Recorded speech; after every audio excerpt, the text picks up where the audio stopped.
മറ്റൊരു വാർത്തയിലേക്ക് Hema committee report പുറത്തുവിടാമെന്ന ഹൈക്കോടതി സിംഗിൾ ബെഞ്ച് വിധിക്കെതിരെ അപ്പീൽ. നിർമ്മാതാവ് സജിമോൻ പാറയിലിന്റെ അപ്പീൽ ഹൈക്കോടതി ഇന്ന് പരിഗണിക്കും. നടി രഞ്ജിനിയുടെ അപ്പീലും ഉച്ചയ്ക്ക് പരിഗണിക്കും. സിജോ ജോൺ കൊച്ചിയിൽ നിന്ന് വിവരങ്ങളുമായി. സിജോ, എന്തൊക്കെയാണ് ഈ രണ്ട് ഹർജിയിലെയും വാദങ്ങൾ?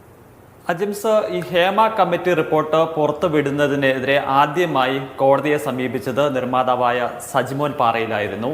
ഈ ഹർജിയിൽ വിശദമായി വാദം കേട്ടതിന് ശേഷമാണ് ഈ ഹർജി തള്ളിയത്. വിവരാവകാശ കമ്മീഷനോട് ഇത് ആവശ്യപ്പെട്ടിരിക്കുന്ന ആളുകൾക്ക് ഈ റിപ്പോർട്ട് കൊടുക്കാൻ വേണ്ടി അന്ന് ഹൈക്കോടതി ഉത്തരവിടുകയും ചെയ്തിരുന്നു.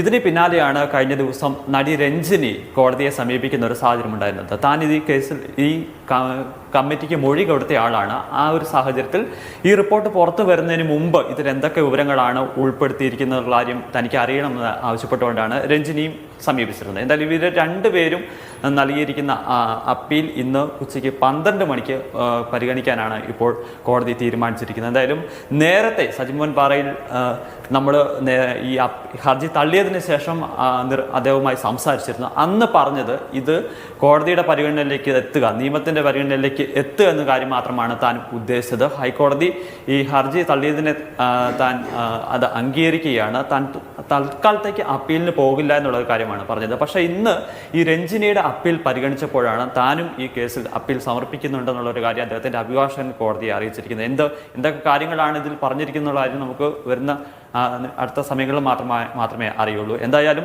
ഉച്ചയ്ക്ക് ശേഷം ഉച്ചയ്ക്ക് 12:15 ഈ ഹർജി പരിഗണിക്കുക. എന്തായാലും രഞ്ജിനി പറഞ്ഞിരിക്കുന്നത് തനിക്ക് ഈ റിപ്പോർട്ടിൽ എന്താണ് തൻ്റെ ഭാഗം ഉൾപ്പെടുത്തിയിരിക്കുന്നതെന്ന് അറിയണം എന്നാണ് പറഞ്ഞിരിക്കുന്നത്. എന്തായാലും കോടതിയുടെ ഭാഗത്ത് 2 ഓപ്ഷനാണ് ഉള്ളത്. ഒന്ന്, ഇത് ഈ നേരിട്ട് മൊഴി നൽകിയിരിക്കുന്ന ആൾ എന്ന നിലയിൽ അവർക്ക് ഒരു പക്ഷേ ഈ റിപ്പോർട്ട് ഇതിൻ്റെ വിശദാംശങ്ങൾ വിവരാവകാശ കമ്മീഷനോട് നൽകാൻ വേണ്ടി ആവശ്യപ്പെടാം. അതല്ല എന്നുണ്ടെങ്കിൽ നേരത്തെ വിവരാവകാശ കമ്മീഷൻ തന്നെ പറഞ്ഞിരിക്കുന്ന ഒരു കാര്യം എന്ന് പറഞ്ഞാൽ ഇതിൽ ഈ റിപ്പോർട്ടിൽ മൊഴികളോ മറ്റ് കാര്യങ്ങളോ ഉൾപ്പെടുത്തിയിട്ടില്ല. ചില ശുപാർശകൾ മാത്രമാണ് ഇപ്പോൾ പുറത്തുവിടുന്ന ഭാഗങ്ങളിൽ ഉള്ളത്.